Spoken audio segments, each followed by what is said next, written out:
सत्य को खोजने वाले आप सब साधकों को हमारा नमस्कार। सत्य के बारे में एक बात जान लेनी चाहिए कि सत्य है वही है, वो हम बदल नहीं सकते, अपनी कल्पना से उसे बांध नहीं सकते और इस मनुष्य स्थिति में हम उसे जान भी नहीं सकते। अगर हम उस सत्य को जानते होते तो वो एकमेव है, एब्सोल्यूट है।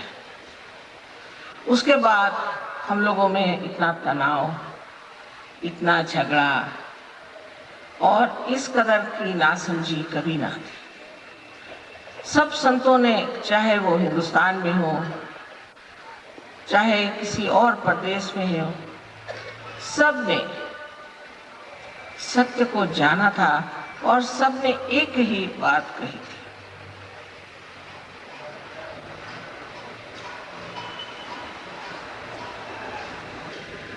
थी। हमारे महाराष्ट्र में एक महान अवतरण समझ लिए हुआ ज्ञानेश्वर जी। ज्ञानेश्वर जी ने 23 साल की उम्र में ज्ञानेश्वरी लिखी और इसके अलावा एक बहुत ही सुंदर किताब लिखी जो अमृतानुभव नाम के से प्रसिद्ध है।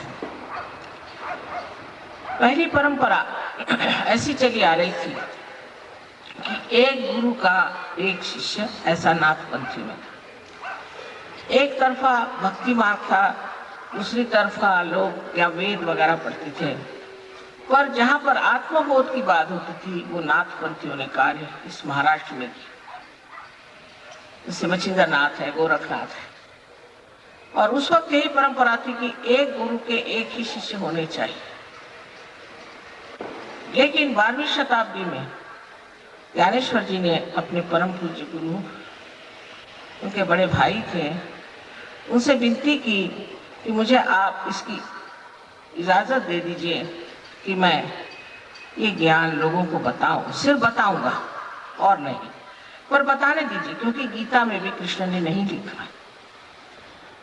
सिर्फ उन्होंने ये बताया है कि आत्मबोध के बाद क्या स्थिति हो जाती है, कि मनुष्य स्थिर प्रज्ञ हो जाता है, और वह कौन सी शक्ति से होता है इसके बारे में कुछ नहीं बताया। इसलिए उन्होंने जब बहुत विनती की तो उनके गुरु ने उनको कहा, अच्छा ठीक है, आप लिख सकते हैं। तो 6वें अध्याय में उन्होंने लिखा कि कुंडलिनी के जागरण से ही आपको आत्मबोध हो सकता है।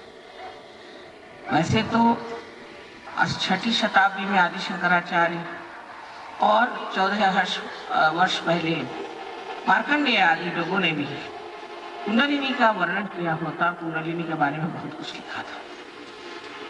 किंतु बाद में जो लोग धर्म के अधिकारी थे उन्होंने ये बात पसंद नहीं की। उन्होंने कहा कि ये 6ठा अध्याय निषिद्ध है, इसको पढ़ने की जरूरत नहीं, क्योंकि कुंडलिनी के बारे में कोई जानता ही नहीं था। जो लोग आत्म साक्षात्कारी थे, पहुंचे हुए लोग थे, जो सदगुरु थे, उन्होंने सबने कुंडलिनी की बात की। अब हम लोगों को साइंस का चस्का पड़ गया, साइंस के सहारे हम लोग चल रहे हैं। साइंस भी अच्छी चीज है, कोई बुरी चीज नहीं है, पर साइंस के सहारे चलने वाले लोग हमेशा अति पे उतर जाते हैं। और इसीलिए जहां जहां साइंस बढ़ गया वहां वहां यही सोचा गया कि इससे कौन सा बॉम्ब बनाया जाए। कोई सी भी ऐसी अतिक्रम करने वाली क्रियाएं अगर घटित होती हैं तो सोच लेना चाहिए कि इसमें संतुलन नहीं, क्योंकि अतिक्रमण हो गया।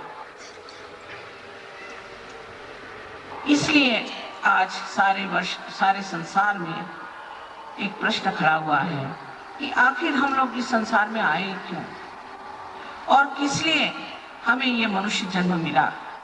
इसका भी कोई अर्थ होता है कि बस हम मनुष्य हैं और इसके बाद कुछ भी नहीं आगे। ऐसा तो हो नहीं सकता। इस मनुष्य मात्र के लिए तो बहुत कुछ लिखा गया है कि बड़ा आपने पुण्य किया जो आप मनुष्य हो गए, बड़ी आपकी महत्ता थी जो आप मनुष्य हो गए। आखिर इस मनुष्य जाति का क्या विशेष रूप है, इसका क्या अर्थ है, ये जो हमारा मनुष्य जीवन है इसकी क्या कीमत है, इसको हमने आंका नहीं। हम इसको समझ नहीं पाते कि ये कितनी महत्वपूर्ण चीज है जो हमें मनुष्य का जीवन मिला है, और ये मनुष्य का सब देह और मनुष्य की ही बुद्धि जो हमारे अंदर आज है। तब इंसान जरूर सोचता है कि अगर ये इतनी महत्वपूर्ण चीज है और मनुष्य के अंदर इतनी बड़ी स्थिति है, तो फिर वो इस तरह मूर्खता क्यों करता है, ऐसे लड़ता बिगड़ता क्यों है, आपस में काट पीट करके संहार क्यों करता है। ये प्रश्न भी ठीक ही है, क्योंकि हमें स्वतंत्रता दी गई। स्वतंत्रता, परमात्मा ने हमें स्वतंत्रता दी कि तुम अब इसे जानो और खोजो। जैसे कि बच्चे जब स्कूल में पढ़ते हैं तो उनसे बताया जाता है कि 2 + 2 = 4, 2 से 2 मिलाए तो 4 होगा। लेकिन जब वो कॉलेज में जाते हैं तब उनसे कहा जाता है अच्छा अब तुम ही सीखो, तुम इसका रिसर्च करो, तुम इसका पता लगाओ, जिससे उनमें प्रगल्भता आए। क्योंकि जो स्वतंत्रता हमें मिली है उसे हम किस प्रकार उपयोग में लाते हैं ये बहुत आवश्यक है। हम इस स्वतंत्रता का उपयोग कहाँ करते हैं? कोई काम करने लग जाए तो उसे अतिक्रमण में ले जाते हैं, कोई न चीज अतिशय में चली जाती है। कभी कभी हम अपना ही बहुत नुकसान करते हैं, कभी कभी हम दूसरों का बहुत नुकसान करते हैं। तो इसलिए तो मनुष्य जीवन बना नहीं। मनुष्य जीवन इसलिए बना है, वो एक अति सूक्ष्म बात है, इसे सबको समझ लेना चाहिए। अगर हम बात कह रहे हैं जो भी, उस पर शंका आपको हो तो ठीक है, किंतु एक सोच लेना चाहिए कि जैसे साइंस में एक हाइपोथेसिस, एक धारणा दी जाती है, उसको फिर देखा जाता है कि ये ठीक है या नहीं, उस पर प्रयोग करके देखा जाता है कि ये ठीक है कि नहीं। अगर वो देखा गया कि हाँ ये ठीक है, तब उसे कायदा कहा जाता है, लॉ कहा जाता है। इसी प्रकार अपने दिमाग को आप लोगों को थोड़ा खुला रखना चाहिए। पर यह अनादिकाल से ही मनुष्य का दिमाग कुछ इस मामले में कुंद है, वो अपने को बहुत जरूरत से ज्यादा समझदार समझता है, और इसी कारण उसका बड़ा नाश हुआ है। मैं किताब आजकल पढ़ रही थी जो थॉमस ईसा मसीह का शिष्य था, उसने लिखी, और उसे उसने एक बड़े भारी बर्तन में बंद करके, सील करके, और इजिप्ट में हिंदुस्तान में आते वक्त गाड़ दिया।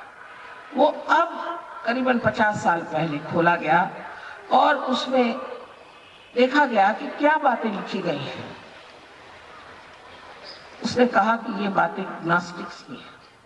ग्नो शब्द जो है हम जानते हैं संस्कृत में और हिंदी में, मतलब ज्ञान।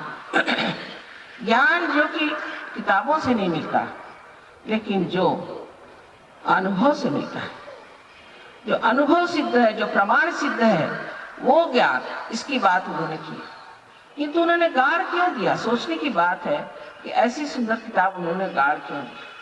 क्योंकि उस वक्त के जो लोग धर्म के शासक थे, उन्होंने ये कहा कि ये लोग तो झूठे हैं, इनके पास कोई नॉलेज नहीं है और कुछ भी नहीं है, और ये सब झूठी बात कर रहे हैं। और इस तरह से उनको सताया गया, और जैसे अंग्रेजी में उसे कहते हैं हेरेटिक्स। उनको कहा कि ये हेरेटिक्स है और ब्लास्फेमी है, यानी परमात्मा का इसमें बदनामी है, और इस तरह से बातें करके, और उन्होंने वो किताबें बिल्कुल पढ़ने से, सुनने से सबको मनाही कर दी। इसलिए थॉमस ने वो सब किताबों को लेकर के और गाड़ दिया। आज वो किताबें मिली हैं, उपलब्ध है, और उस किताबों से आप जान सकते हैं कि सहयोग की बात ही उन्होंने करी है। सारी बात सहयोग की करी है, और सहयोग जो है हमारे देश में अनादिकाल से ही चला है। नानक साहब ने कहा है सहज समाधि का। कौन ऐसा संत हो गया इसने सहज की बात नहीं की? लाओ त्से को देखिए तो वही बात करता है, सोक्रेटिस को देखिए तो वही बात करता है, पर हम लोगों ने जैसे अपनी आंखें बंद ही कर ली है। इसीलिए कबीर ने कहा है कैसे समझाऊं सब जगन। अब हमारे अंदर ये कल युग की जो प्रक्रिया है बहुत जबरदस्त वर्तमान में चल रही है, और ये प्रक्रिया इस तरह की है कि न जाने कितने तरह तरह के रोग, बीमारियां उत्पन्न हो, ऐसी ऐसी बीमारियां उत्पन्न हुई हैं कि जिसका कोई अर्थ नहीं निकलता। हम लोग पहले सोचते थे कि जो आदमी बहुत कार्यशील है और बहुत कार्य करता है, वो आदमी विशेष रूप से एक बड़ा महान आदमी है। लेकिन अब देखा गया कि जो आदमी हर समय सिर्फ काम ही में लगा रहता है, वो भी अपने चेतन मन को, कॉन्शियस माइंड को इतना इस्तेमाल करता है कि उसका चेतन मन ही थक जाता है। इसके बारे में मैंने 8-10 साल पहले अमेरिका में बताया था, किसी ने सुना नहीं, वो आज बात सत्य में आ गई। तो ऐसे लोगों का यह हाल है कि उनका चेतन मन कार्यान्वित ही नहीं हो सकता। समझ लीजिए, हम इसे पकड़ना चाहें तो पकड़ सकते हैं, वो अनजाने में, स्पॉन्टेनियसली, सहज में। किंतु अगर हम जान के चाहे कि हम अपना हाथ बढ़ाएं तो हाथ भी नहीं उठेगा, पैर भी नहीं उठेंगे। और जिस तरह से कोई एक मछली हो जिसकी हालत उसके हाथ चलते नहीं जमीन पर, उसी प्रकार ये मनुष्य, उसको लोग उठा के, जिस तरह से एक मछली को उठा करके इधर से उधर करिए, उसे करते हैं। इसके अनेक नाम हैं, लेकिन इसको वहाँ पर यूपीज डिजीज कहते हैं कि जो बहुत काम करने वाला आदमी है उसकी क्या दुर्दशा। यह किसी ने कभी सोचा भी नहीं था कि इस तरह के भी रोग संसार में आ सकते हैं। फिर और भी रोग है, जैसे एड्स है और कैंसर है। इतने ही तरह के रोग हैं जिनका कोई इलाज नहीं। जो भी इलाज होते हैं बाहर से होते हैं, और इस बाह्य के इलाजों से आदमी का फायदा नहीं हो सकता। जैसे कि एक पेड़ है, वो अगर बीमार हो गया तो उसके पत्तों पे अगर आप कुछ दवाइयाँ लगाइए तो उसका फायदा तो हो नहीं सकता। उसको जड़ से आपको कुछ न कुछ देना चाहिए। और सहज योग ये जड़ का ज्ञान है, the knowledge of the roots. और उसलिए आपको सूक्ष्म होकर के अपनी जड़ों में उतरना चाहिए। और जब ये जड़ें आपकी प्लावित हो जाए, नरिश हो जाए, तो आप हठात अच्छे हो जाते हैं। कोई मैं करती हूँ या कोई और करता है, ऐसी बात नहीं। यह आपकी कुंडलिनी ही, जिसके बारे में अभी डॉक्टर साहब ने बताया, ये कुंडलिनी ही ये कार्य को करती है। और इतना चमत्कार पूर्ण है कि देखकर आश्चर्य होता है कि ये कैसे हो गया, ये कैसे हो रहा है। इतनी इसमें बातें हो जाती हैं कि आदमी आश्चर्यचकित होता है। बहुत आश्चर्य की बात है। इस पर मेरा लेना देना कुछ नहीं बनता। ये आपकी कुंडलिनी है, ये आपकी माँ है, और आपके सबके अंदर ये स्थितिकर है। अगर हम ये कह रहे हैं कि है, तो इसमें झगड़ा करने की कौन सी बात है। अगर ये आपके अंदर धन है, इसे प्राप्त करें और इसका उपयोग करें, इसको इस्तेमाल करें अपने अंदर। इतना ही नहीं, पर दूसरों का भी आप लाभ कर सकते हैं। मैं कल आप लोगों को इसके बारे में बताऊंगी कि आत्मा क्या चीज है, क्योंकि आज तक आत्मा के बारे में कोई किसी को बता नहीं पाया। कौन बता सकता है? कोई सुनने वाला तो हो। कृष्ण ने भी एक अर्जुन को, वो भी युद्ध के मैदान में बताया कि जिससे और कोई न सुन सके। समझने वाले कम हैं, जानने वाले कम हैं, और इतना बड़ा भंडार इस देश में है। ये तो आपका पूरा हेरिटेज है, वारसा। इसको आप क्या कर रहे हैं? इसकी और आपकी नजर क्यों नहीं? आप क्यों सोचते हैं कि परदेश में ही बड़ा कुछ अच्छा है, सब वहीं से गुणाने के हैं? आप लोग अभी बाहर गए नहीं, इसलिए ऐसा सोचते हैं। हम तो रह आए, हम तो भर पाए। वहां के इंसान इस कदर बचकाने विक्षिप्त हैं कि आप देख सकते हैं कि हम लोग उनसे कितने अधिक प्रौढ़, प्रगल्भ हैं, मैच्योर्ड है। अभी वो एलिजाबेथ टेलर की शादी, उसकी 8वीं शादी, उसको हनीमून जाते वक्त देखने के लिए हजारों लोग वहां पहुंच गए। और उसके ऊपर में 10 हेलीकॉप्टर टहल रहे थे, और ऊपर से वो पैराशूट नीचे गिर रहे थे। कुछ आदमियों पे, कुछ पेड़ों पे, बड़े एक्सीडेंट्स हो गए। ऐसा पागलपन आपने कहीं सुना? हाँ, हो सकता है हमारे यहाँ मेले वेले लगते हैं, वहाँ लोगों को तो कुछ कारण से जाती है। तो नहीं कि किसी 8वीं शादी हो रही तो उसके हनीमून में देखने जाते। एकदम बचकानापन। बच्चे भी अपने यहाँ समझदार। उन्होंने क्या पाया? सिर्फ ये कि मशीनें चलाने जानते हैं, इसका ये तो मतलब नहीं कि वो प्रगतिशील है। एक प्रगति बाह्य को होती है और एक प्रगति अंदर होती है। अपने देश में इसकी प्रगति अंदर हुई है और बहुत कुछ हो चुकी है, लेकिन हम लोग इस कदर अभिभूत हैं और बाहर की चीजों से, बाहर के विचारों से, बाहर के कामों से कि हम अपनी चीज को पहचाना नहीं चाहते। अभी डॉक्टर साहब ने जैसे बताया, दिल्ली यूनिवर्सिटी ने 3 डॉक्टरों को एमडी की पदवी दी है उनके रिसर्च पे सहयोग के। और अब ये सिद्ध हो गया कि सहयोग से लोग बीमारी से ठीक हो जाते हैं और अनेक तरह की बीमारियां ठीक होती हैं। पर केवल आप शरीर नहीं, सिर्फ शरीर के लिए कार्य करना कोई बड़ी भारी बात नहीं, शरीर तो ठीक हो ही जाएगा, पर मन साफ हो जाता है। हमारे यहाँ इतना वैमनस्य है, सारा जो कोई भी प्रश्न है वैमनस्य का, कि साधू संतांनी रक्त होतेलं आहे, त्यांचा तर छळ झाला भरपूर, आता त्यांचंच कार्य पूर्ण करण्यासाठी आम्ही आलो होतो। तेव्हा महाराष्ट्रातल्या लोकांनी जी टिंगलबाजी करणे आणि काहीतरी अश्लीलता घेऊन राहणे शोभत नाही। हा महाराष्ट्र आहे, सर्व जगात हे नाव कुणाला मिळालं नाही, तुम्हाला मिळालेलं आहे, लक्षात ठेवा। तेव्हा कोणची महानता आपल्यामध्ये आहे ते पाहिलं पाहिजे। हा जर महाराष्ट्र नसता तर एवढ्या संतांनी इथे जन्म का घेतला असता? ते संतही गेले, आता फक्त त्यांची देवळं बांधायची आणि टाळ फुटत फिरायचं। जे संतांनी सांगितलं ते काय होतं की तुम्ही आत्मबोध मिळवा।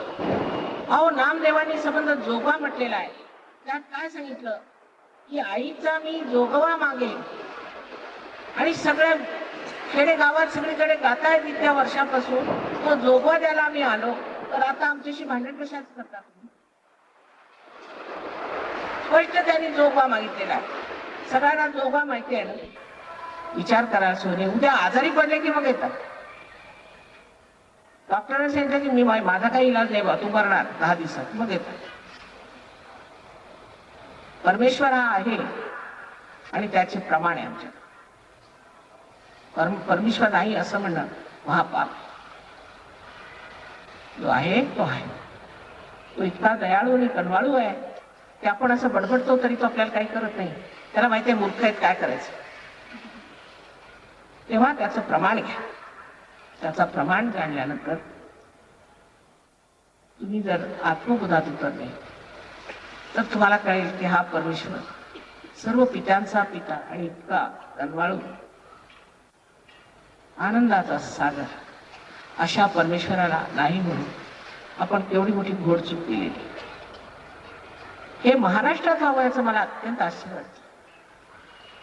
संतांनी इतक्या मेहनती घेतल्या, त्याचा काय फळ निघालं। आमचे बाहेरचे एक ग्रस्त आले, ते म्हणाले माताजी कदाचित तिथे फारच लोक देवाकडून देवाबद्दल विरुद्ध असतील, म्हणूनच इतक्या लोकांनी इथे जन्म घेतला, नाही तर त्यांनी इथे काय इतका जन्म घेतला। वाटेल ते तोंडातील ते बोलायचं, म्हणतात ते सांगायचं, ते केवढा उत्तमपणा। आणि मला कधी कधी भीती वाटते त्या महाराष्ट्रावरती काय गदा येणार आहे देवाला।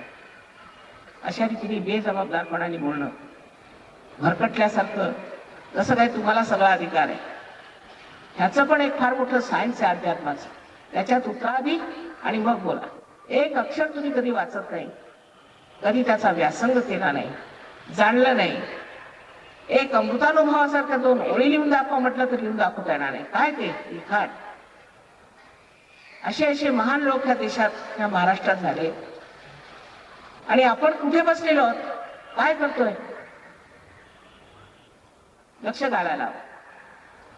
ह्या महाराष्ट्रातच मला फार आशा होती की सर्व जग ह्या महाराष्ट्रात ह्या संत साधूंच्या दर्शनासाठी येतील। तसं काही दिसत नाही, कारण इथे होत्याने दुसरेच प्रकार पाहिले। मी काही तुम्ही असं करू नका तसं करू म्हणत नाही, पण तुम्ही आत्मसाक्षात्कार घ्या, एवढंच माझं म्हणणं आहे। आणि त्याच्यानंतर त्यात जमलं पाहिजे। श्रद्धा ठेवून जपलं पाहिजे. जी जुनाट प्रवृत्ती आहे ती सोडली पाहिजे. हे नाविन्यातलं अतिनाविन्य आहे. त्यात उतरल्यावर तुम्हाला लक्षात येईल की तुम्ही काहीतरी विशेष आहात. विशेष आहात म्हणूनच या महाराष्ट्रात जन्माला आलात आणि ते विशेष काय ते मिळवलं पाहिजे. काहीतरी असामान्य असल्याशिवाय तुम्ही या महाराष्ट्रात जन्माला आला. पण तुम्ही सगळं स्वतःविषयी विसरलं. तुमच्या लक्षातच येत नाही की तुम्ही या महाराष्ट्रात जन्माला का. विचारच तुम्ही करत नाही. थोडासा जर स्वतःच्या बद्दल विचार केला, आपल्या गौरवाबद्दल, तर आपल्याला लक्षात येईल की या महाराष्ट्रात जन्म आलेला मनुष्य वाया जाण्यासाठी आलेला नाही, दारू पिऊन जिमून रस्त्यात पडण्यासारखे आलेले नाही. पण आश्चर्याची गोष्ट आहे की त्या दिल्लीला इथे म्हणजे मला मुळीच अशा नाराजी हो. त्यासाठी काही मेहनत नको, काही त्याग नको, काही नको. तुम्ही जिथे आहात तिथे जसे आहात तसेच ही प्रक्रिया घडते. सुरुवातीला मला सांगायचं म्हणजे असं की ह्याच्यात 3 अटी आहेत. I would like to say that there are 3 conditions for kundalini awakening. आपसे कहना चाहती हूँ कि 3 शर्तें हैं कि जिससे कुंडलिनी का जागरण होता है. एक के बाद एक आपको मैं वो शर्तें बता दूं. कोई कठिन नहीं. पहली तो शर्त यह है कि आपको सबको आत्मविश्वास होना चाहिए कि आप आत्मबोध को प्राप्त हो, आपको आत्म साक्षात्कार मिलेगा. किसी प्रकार की भी न्यूनता जो आपके दिमाग में बनी, क्योंकि आधे दिन लोग यही कहते रहे कि तुम पापी हो, तुमने ये पाप किया, तुमने वो पाप किया, तुम्हारी माँ मर गई, एक गाय दे दो तो तुम्हारे माँ के पाप छूट जाएंगे. यही सब धंधे होते हैं ना. ये लोग जो कहते हैं कि आप पापी हैं, कोई विश्वास नहीं, कोई भी पापी नहीं. हाँ, भटके हुए हैं आप भटक गए. आप जहां हैं वहां जैसे भी भटक गए हो, आज वर्तमान में इस वक्त आप अपने दोषों को किसी भी तरह से मत सोचें. निर्दोष हैं आप इस वक्त जब आप यहाँ बैठे, और यही सोचना चाहिए कि हम पूर्णतया निर्दोष हैं.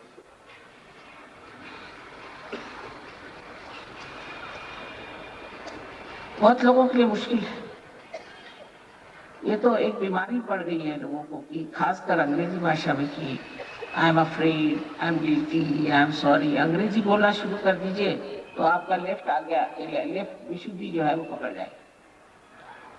जैसे ही आप अपने में दोष ढूंढेंगे, आपकी ये चक्र यहाँ पे लेफ्ट में पकड़ेगा, और जिसकी वजह से अंजाइना की बीमारी, स्पॉन्डिलाइटिस की बीमारी और आपको भी बीमारी हो सकती है जिसे कि कहते हैं कि लिथार्जिक ऑर्गन सिंड्रोम. माने आलसी आपके अगर शरीर में जो कार्यान्वित चीजें हैं वो अगर पूरी तरह से आलसी हो तो भी बीमारी आपको हो सकती है.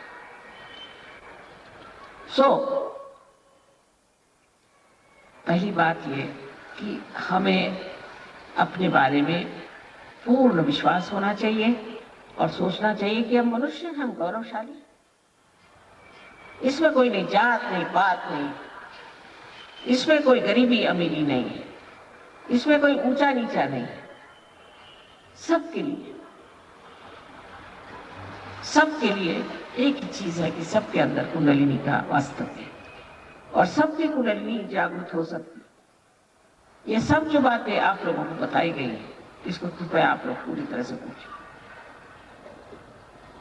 इस क्षण, इस वर्तमान काल अपने प्रति जो भी क्रोध हो, नाराजगी हो, उसे आप माफ कर दीजिए.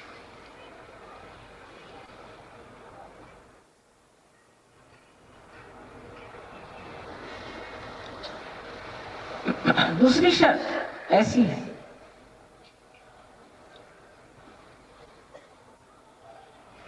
बहुत आसान है चीजें भी, कोई मुश्किल नहीं. कि आप सबको एक साथ माफ कर दीजिए। आप माफ करें या ना करें, क्षमा करें या ना करें, कुछ नहीं करते, कुछ भी नहीं करते, सिर्फ दिमागी जमा खर्च, सिर्फ अपने सर की एक कल्पना कि मैं उसको क्षमा नहीं कर सकता। पर उससे नुकसान किसका हो रहा है? आप ही का नुकसान हो रहा है। वो जिसने आपको सताया, तकलीफ दी, उसको याद करने से आपको तकलीफ हो रही, उसे कोई तकलीफ नहीं। तब फिर आपको सबको एक साथ, बिल्कुल एक साथ सबको क्षमा कर दीजिए, बिल्कुल अपने पूरे मन से इसको क्षमा कर। तीसरी बात यह है कि मैं आपकी स्वतंत्रता का पूर्णतया आदर करती हूं। अगर आपको आत्मबोध नहीं चाहिए तो आपको कृपया चले जाना चाहिए, क्योंकि दूसरों की ओर देखना इस वक्त में, जबकि वो अपनी अंदर देख रहा है, तो ये कोई बड़ी सभ्यता की बात नहीं, शिष्टता की बात नहीं। इसलिए जिनको नहीं चाहिए वो कृपया चले जाएं तो बहुत अच्छा होगा, और जिनको चाहिए वो अवश्य बैठे, आराम से बैठे और इस चीज को प्राप्त करें।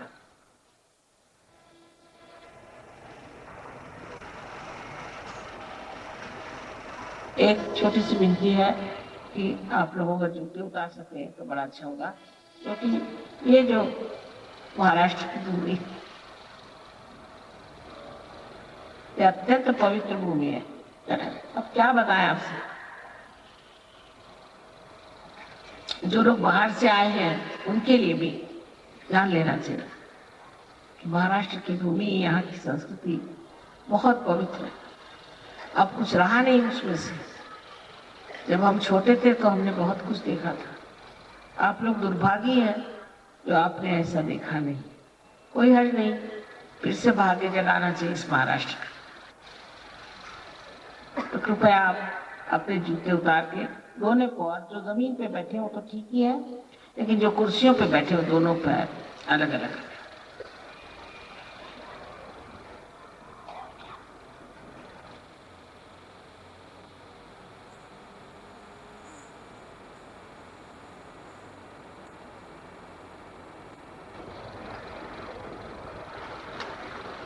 आता डोक्याचं पागोट वगैरे काढून घ्या, कारण शस्त्रावर उघडायचं मला इथून हे ब्रह्मरंग आहे म्हणून कृपा करून डोक्याचं पागोट वगैरे काढून. आईकडे कशाला पागोट करून बसा का? काही मिनिस्टर ऐकता,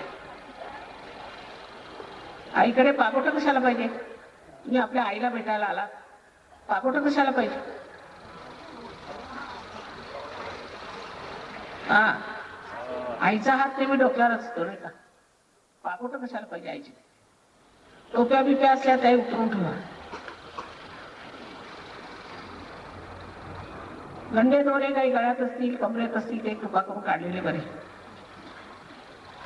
आणि काही मंत्र वगैरे म्हणू नका, काही म्हणायची गरज नहीं.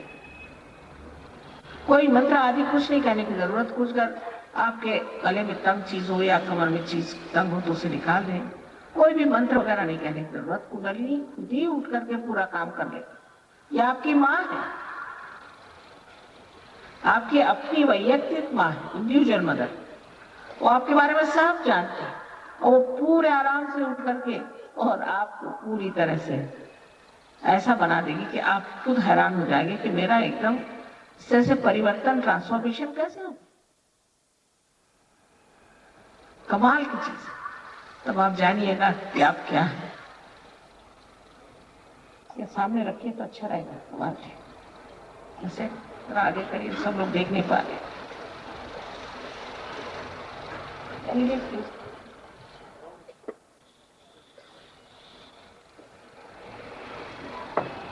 Thank you.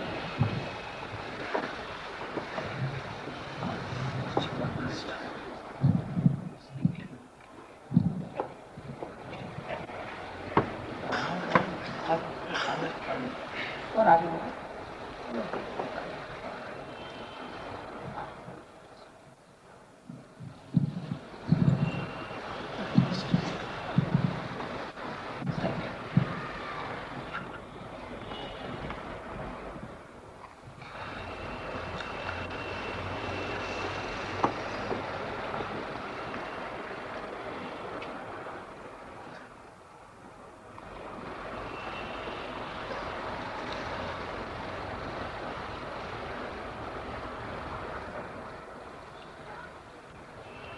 डॉक्टर साहब ने आपसे भी बताया कुंडलिनी के बारे में। Left and right side. Left side जो होती है ये हमारी इच्छा शक्ति है और कुंडलिनी हमारी शुद्ध इच्छा। राइट हैंड जो है, राइट साइड, ये हमारी क्रिया शक्ति है। इसलिए आप सब लोग अपना लेफ्ट हैंड हमारे ओर करें।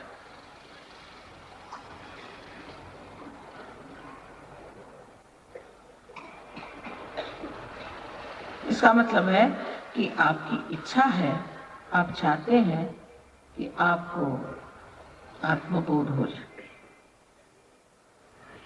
मैंने पहले कहा कि जबरदस्ती नहीं कर सकते, सब लोग कृपया करें।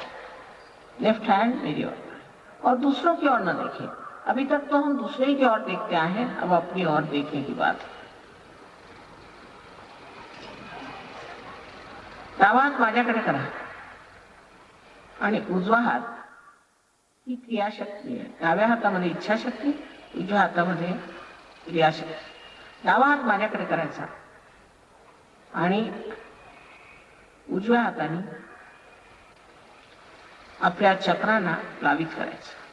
We have to nourish our centers with our right hand. That's all. अपने राइट हैंड से आपको अपने सेंटर्स को प्लावित करना है और ये इसलिए कि आप जान भी जाइए कि आपके क्या क्या सेंटर है। सारा कार्य हम लेफ्ट में करें, आपलं सगळं आपण काम डावीकडे करा। आता डोळे मिटायच्या आधी आपल्याला दाखवते मी कोणचे कोणचे चक्र करायचे।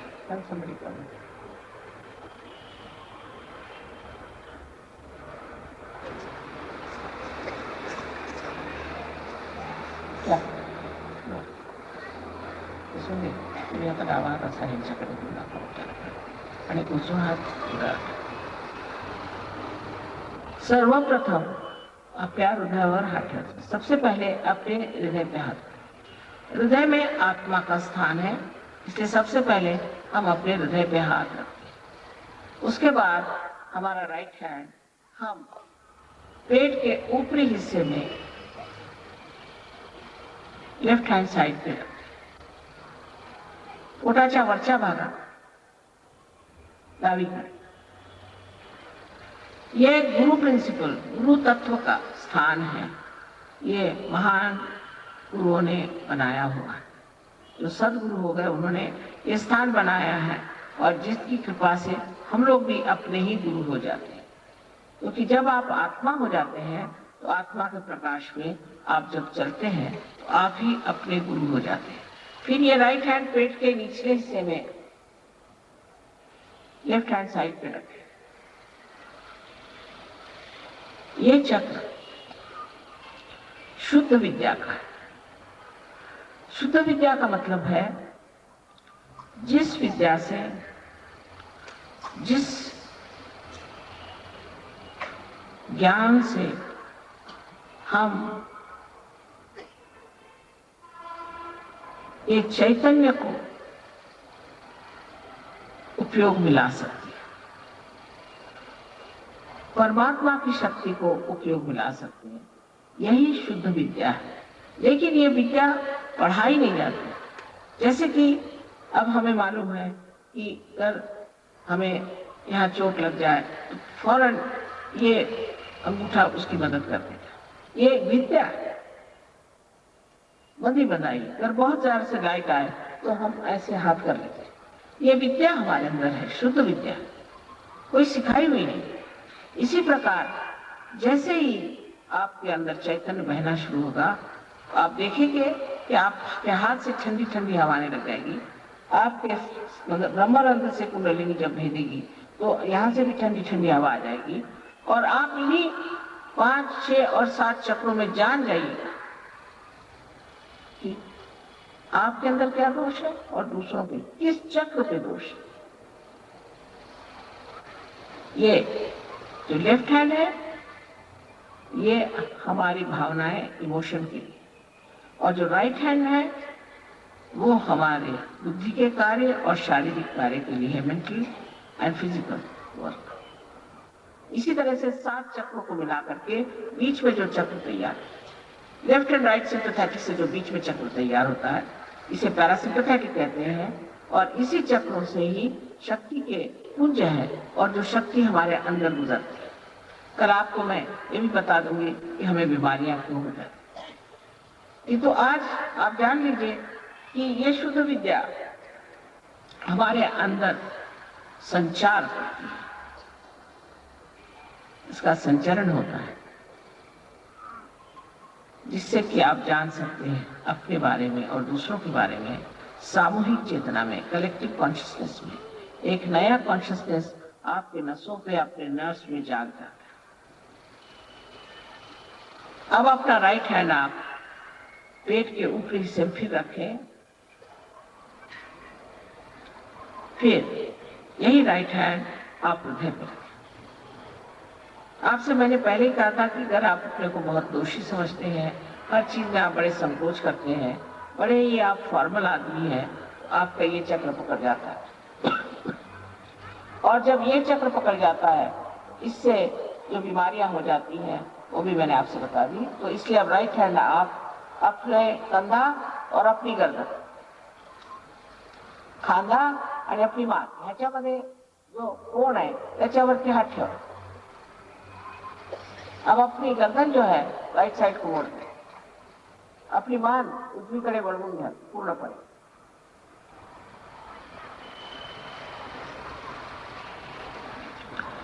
अब अपना हाथ पूरी तरह से आड़ा इस तरह से अपने कपाल पर रखें, कपाळावर आता आपला हात आडवा असा धरावा। अब अपनी गर्दन नीचे झुका लें, इतनी झुक जाए तो मान खाली जमून घ्यायची। यहाँ पर सबको एक साथ क्षमा करना होगा। अब यही हाथ पीछे की ओर ले जाएं और अपने सर को पीछे की ओर मोड़ दें। यहाँ पर बगैर अपने को दोषी ठहराए हुए, बगैर अपनी गलतियां कहे बगैर, आपको अपने समाधान के लिए ही परम चैतन्य से क्षमा मांगनी है। आपल्या चुका न मोजता, आपल्याला दोषी न ठरवताना त्या ठिकाणी आपल्याला त्या चारीकडे पसरलेल्या परम चैतन्याची क्षमा मागायची। आता उजवा हात परत पूर्णपणे ताणून घ्या, राइट हैंड को पूरी तरह से तान लीजिए और इसकी जो हथेली है उस हथेली को बराबर अपने तालू पर, जो कि एक स्निग्ध सी हड्डी थी बचपन में, उस पर रखें। का मधला तळव्याचा मधला भाग बरोबर मध्यभाग हे आपल्या टाळूवर, टाळू आपल्याला माहिती आहे लहानपणी टाळू इथे एक फारच स्निग्ध असा हाड असायचं, त्या जागेवर बरोबर जमून घ्यायचं। अब अपनी उंगलियां पीछे की तरफ पूरी तरह से करें और गर्दन को झुका।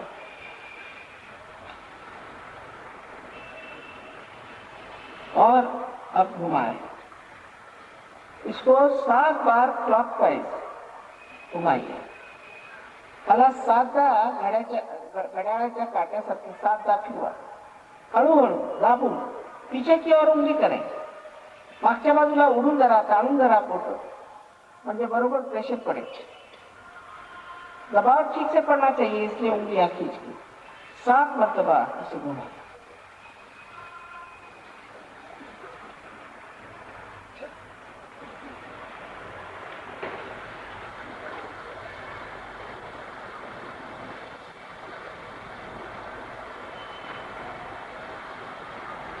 ठीक, बस इतना ही हमें करना है, कुछ ज्यादा नहीं, इतकंच करायचं, हे काही जास्त नाही।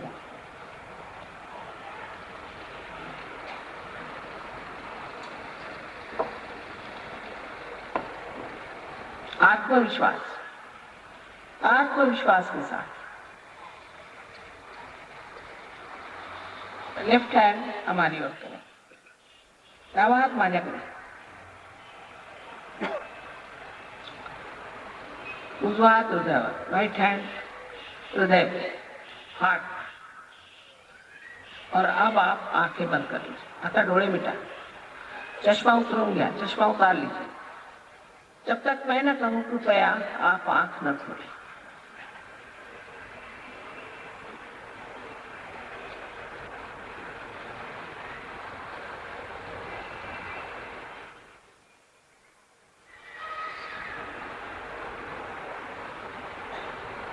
अब हृदय पे हाथ रख करके एक बड़ा मूलभूत प्रश्न आप मुझसे पूछिए।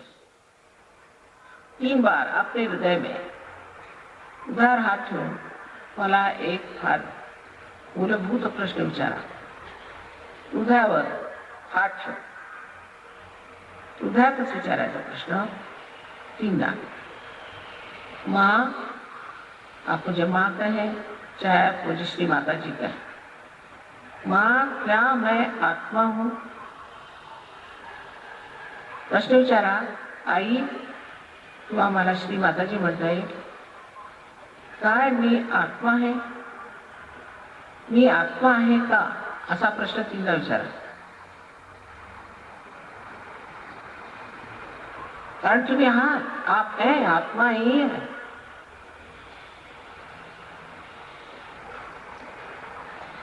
अब अपना राइट हैंड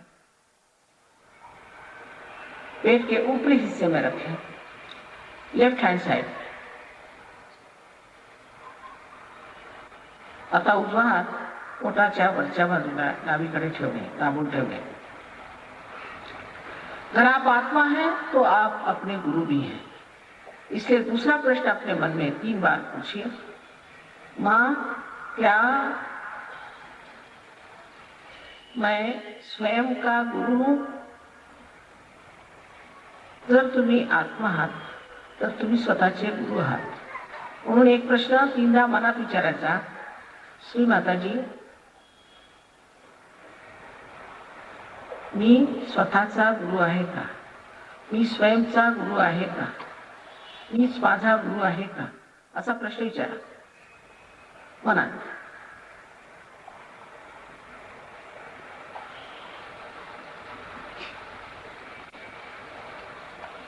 आपसे पहले कहा था मैंने कि मैं आपकी स्वतंत्रता का आदर करती हूँ। आप पर कोई जबरदस्ती नहीं हो सकती और आप पर शुद्ध विद्या भी कोई जबरदस्ती से नहीं लाद सकता। वो आपको मांगनी होगी। इसलिए अपना राइट हैंड अब आप पेट के निचले हिस्से में रखें।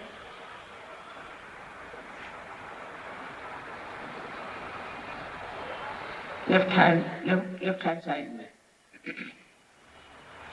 मी आधीच म्हटलं होतं की मी आपली स्वतंत्रता आहे त्याची मानमर्यादा मी ठेवते आणि आपल्याला जबरदस्ती होऊ शकत नाही। शुद्ध विद्या सुद्धा मी आपल्याला जबरदस्तीने देऊ शकत नाही, तेव्हा ती मागावी लागेल। इस चक्र पे 6 बार आप कहिए मन में, माँ, मुझे कृपया शुद्ध विद्या दीजिए। 6 बार कहिए। त्या चक्रावर 6दा म्हणावं, श्री माताजी, कृपा करून मला शुद्ध विद्या द्यावी। 6 बार इसलिए क्योंकि इस चक्र में 6 पंखुड़ियां। 6दा एवढ्यासाठी की ह्या चक्राला 6 पाकळ्या आहेत। जैसे ही आप कुंडलिनी का जागरण के बारे में जानना चाहते हैं, ये जानिए कि जब आपने शुद्ध इच्छा मांगी तो कुंडलिनी का जागरण शुरू हो गया, आपको उसका पता ही नहीं लगा। कुंडलिनीचं जागरण तुम्ही शुद्ध इच्छा मागितल्याबरोबरच सुरुवात झालेली आहे। तुम्हाला ते कळणार सुद्धा नाही, पण कुंडलिनी जागृत झाली आणि वर चालू लागली। त्याची वाटचाल वर होत आहे। यह कुंडलिनी ऊपर की ओर चल रही है, इसलिए चाहिए कि हम ऊपर के चक्रों को भी प्लावित करें, जिससे वो विस्तार हो जाए, जिसमें से कुंडलिनी आसानी से गुजर सके। वर्ती चक्र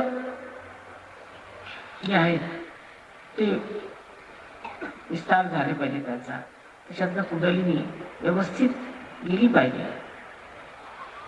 इसलिए अपने आत्मविश्वास के साथ हमें उनका विस्तार करना चाहिए, उनको प्लावित करना चाहिए।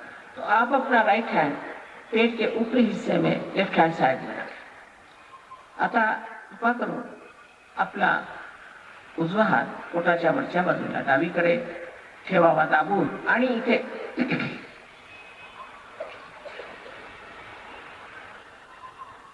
यहाँ पर पूर्ण आत्मविश्वास के साथ आपको 10 मर्तबा कहना होगा, श्री माता जी मैं स्वयं का गुरु हूं। श्री माता जी मैं स्वयं का गुरु हूं।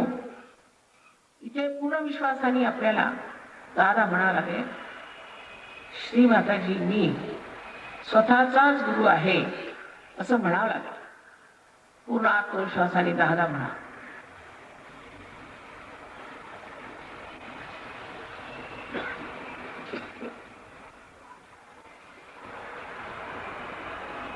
जो मूलभूत बात है वो ये कि आप आत्मा हैं। आप ये शरीर, मन, बुद्धि, अहंकार आदि उपाधियां नहीं, आप शुद्ध आत्मा हैं। मूलभूत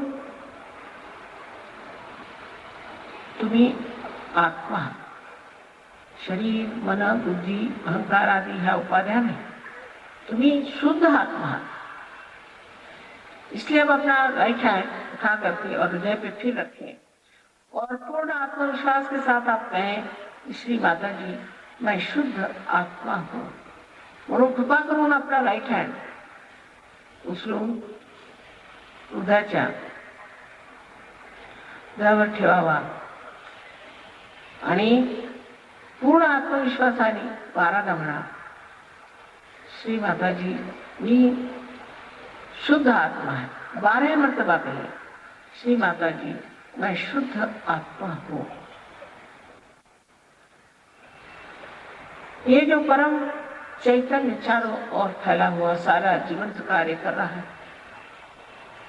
ये ज्ञान का सागर है, प्रेम का सागर तो है ही, और सबसे अधिक ये क्षमा का सागर। इसलिए से आप कोई सी भी ऐसी गलती नहीं कर सकते जो इस सागर में पूरी तरह से नष्ट न हो जाए। इसलिए आप अपने को क्षमा कर दीजिए। चारीकडे पसरलेली परमेश्वराची प्रेमसृष्टी, त्याच्या शक्ती संबंध प्रेमाचा सागर समावलेला आहे। संबंध ज्ञानाचा सागर आहे, पण सर्वात अधिक क्षमेचा सागर आहे। आणि तुम्ही कोणत्याही अशी गोष्ट चूक केली तरी ह्या क्षमेच्या सागरात ती सगळी धुवून गेली। म्हणून स्वतःला क्षमा करू।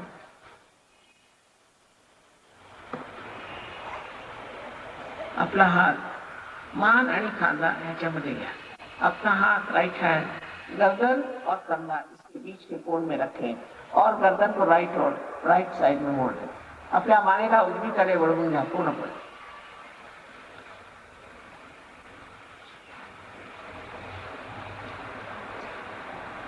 यहाँ पर 16 मर्तबा 16 टाइम्स एक कृष्णाचं चक्र आहे, इथे 16 दामनावर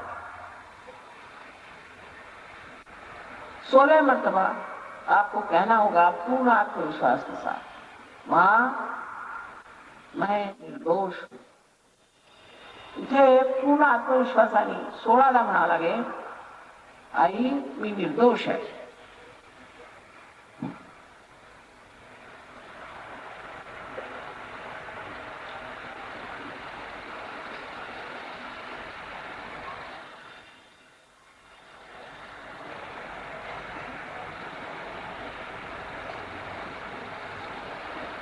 आता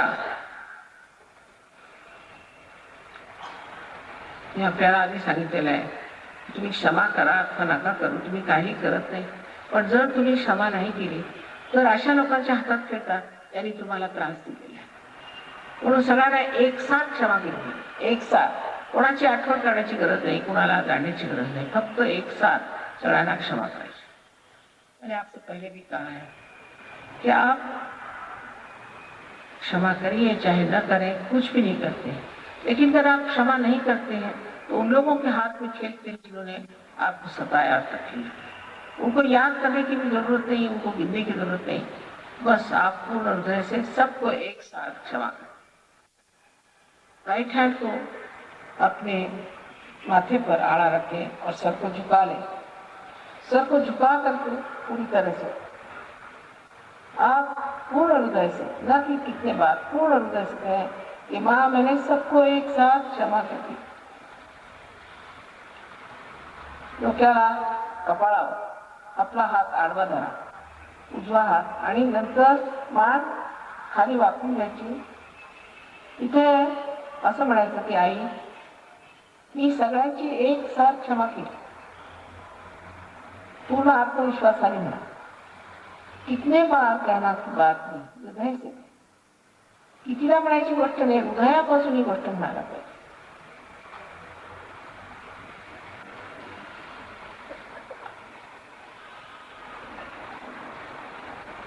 आता हा उजवा हात मागच्या बाजूला घुसावा, डोक्याच्या मागच्या बाजूला, आणि मान अशी वर करून आकाशाकडे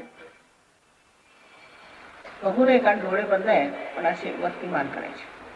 यही हाथ सर के पीछे के हिस्से में पकड़ा जाए जोर से और यहाँ दबा करके गर्दन को ऊपर की ओर मोड़। यहाँ पर अपनी गलतियां न गिनते हुए, अपने को दोषी न ठहराते हुए, सिर्फ अपने समाधान के लिए आप कहिए हे परम चैतन्य हमसे कोई गलती हो गई हो तो क्षमा कर। इथे स्वतःला दोषी न ठरवताना, आपल्या चुका न मोजताना, फक्त स्वतःच्या समाधानासाठी असं म्हणा की हे परम चैतन्य आमच्या हातून जर काही चुकलं असेल तर तुम्ही क्षमा करा। हे हृदयापासून मना, ये भी दिल से कहना चाहिए। कितने बार की बात है, बहुत दिल से बात कहने की है।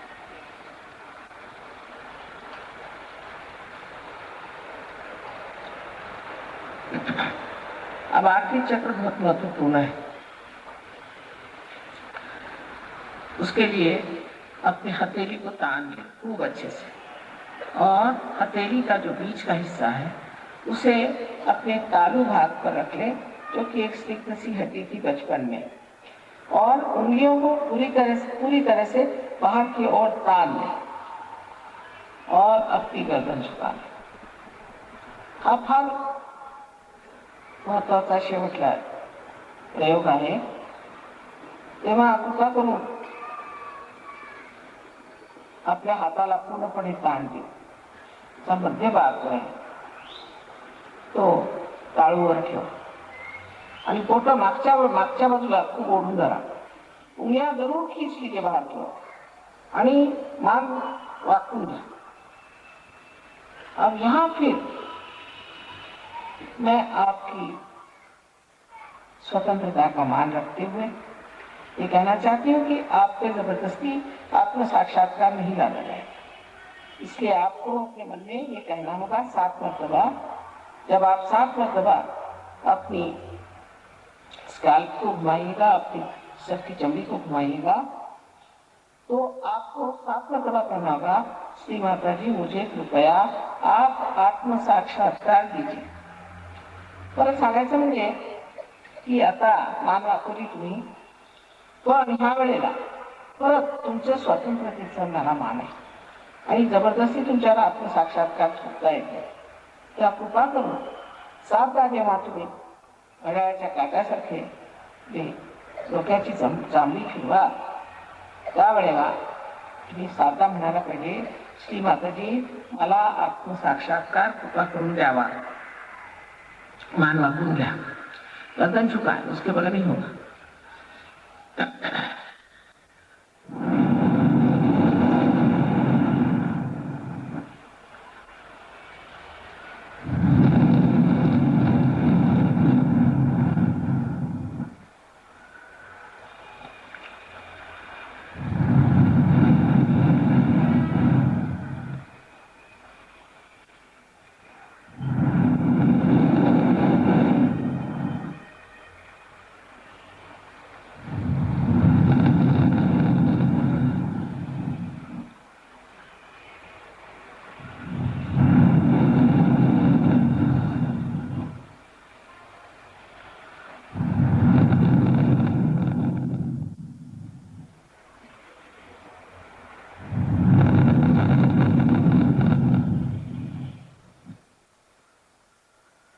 अब दोनों हाथ नीचे ले, दोनों हाथ खाली गया।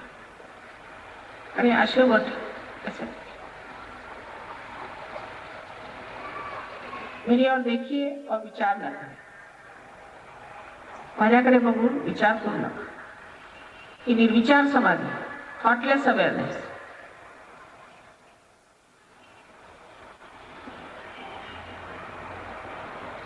अब राइट हैंड मेरी ओर करें और सर झुका करके और लेफ्ट हैंड से देखें कि आपके ब्रह्मरंध्र में से कुछ ठंडी या गर्म हवा आ रही है क्या। देखिए, इसके ऊपर हाथ नहीं रखना चाहिए, दूर। अधांतरी हात मान खाली वाकून घ्यायची, उजवा हात माझ्याकडे करायचा आणि टाळूकर थंडी हवा येते की पहा। अधांतरी पद, अधांतरी मराठी में कितना अच्छा शब्द है ये अधांतरी। किसी किसी को बहुत नजदीक, किसी को बहुत, कुणाला जवळ कुणाला दूर, अशी थंड किंवा गरम वाऱ्याची झुळूक किंवा हळूहळू वाऱ्याची अशी लाटा आहेत।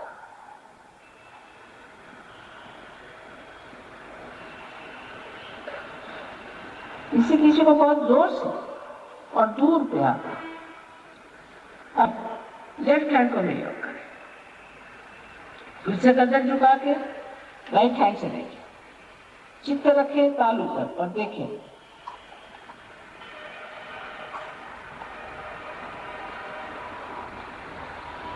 अब राइट हैंड, फिर से सर झुका, फिर से देखिए, कृपया देखिए ठंडी हवा आ रही है क्या, गर्म हवा आ रही है सर में से, ताल में से।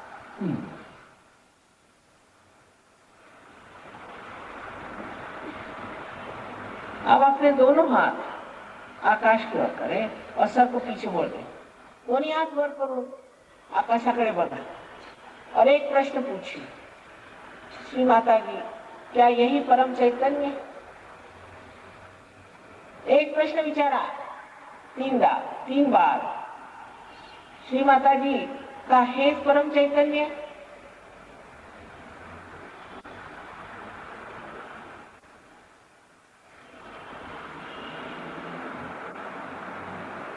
करा हाथ कर, नीचे हाथ कर दीजिए।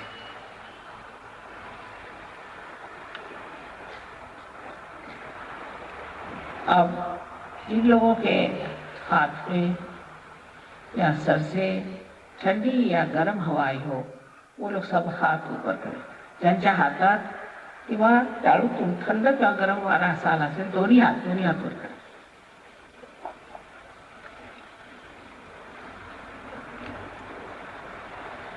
बापरे, इतके संत साधु उभे झाले या पुण्य नगरी। इस पुण्य नगरी में इतने संत साधु खड़े हो गए। अनंत आशीर्वाद है हमारा आपसे, अनंत आशीर्वाद। अब यही विनती है कि अपने आप को साक्षात्कार का मान रखना, अपना मान रखना और कृपया इसमें आप आगे बढ़े। वास्तविक हम लोग कुछ रुपया पैसा लेते नहीं, आप जानते हैं, इसलिए कोई बड़े बड़े महल हम लोगों के पास नहीं है। हम स्कूलों में ही सेंटर चला रहे हैं और आशा है आप लोग वहाँ जरूर पधारेंगे और अपने आप को साक्षात्कार के पाने में जानेंगे और ये पूरी कुंडलिनी की विद्या आप सीखें। पर बहुत सर्वसाधारण सी चीज है कि जब तक आप इसको अभ्यास से अपना जो योग हुआ है, घटित जो कनेक्शन हुआ है, उसको अगर पूरी तरह से ठीक नहीं कर लेंगे तो जो दूसरी दशा है जिसे निर्विकल्प कहते हैं, वो आपके अंदर प्रस्थापित नहीं हो सकती। इसलिए कृपया, हमारे यहाँ बहुत अच्छे सहयोगी हैं, वो आपको समझा सकते हैं। आप लोग जरूर आए, आपको किताबें और फोटोग्राफ सब कुछ मिले। उसके लिए किसी के आपको पैसा नहीं देना। इस ज्ञान के लिए आप कितना पैसा देंगे, इसका क्या मूल्य है? ये सूक्ष्म ज्ञान है। अब आप सूक्ष्म हो गए हैं, इसको प्राप्त करें और इसमें उन्नति करें। वही बार बार कहना है कि कोई बड़ा भारी सरंजाम हमारे पास नहीं है कि भाई आए हैं, संतों जैसे साधु जैसे आप लोग आइए और इसे प्राप्त करें। वैसे भी आपको अगर कोई प्रश्न हो तो कृपया लिख करके वो दे दीजिएगा, आज भी और कल मैं सबका आपको जवाब दे। आप तो पूना में ही हमने घर बना लिया है और आप लोगों की सेवा में हमेशा रहेंगे। जो भी आप कहिएगा, आपके साथ जो भी करना होगा हम करने को तैयार हैं। लेकिन आप लोग अपने प्रति श्रद्धा रखें, अपने प्रति सम्मान रखें। आप सबको अनंत आशीर्वाद।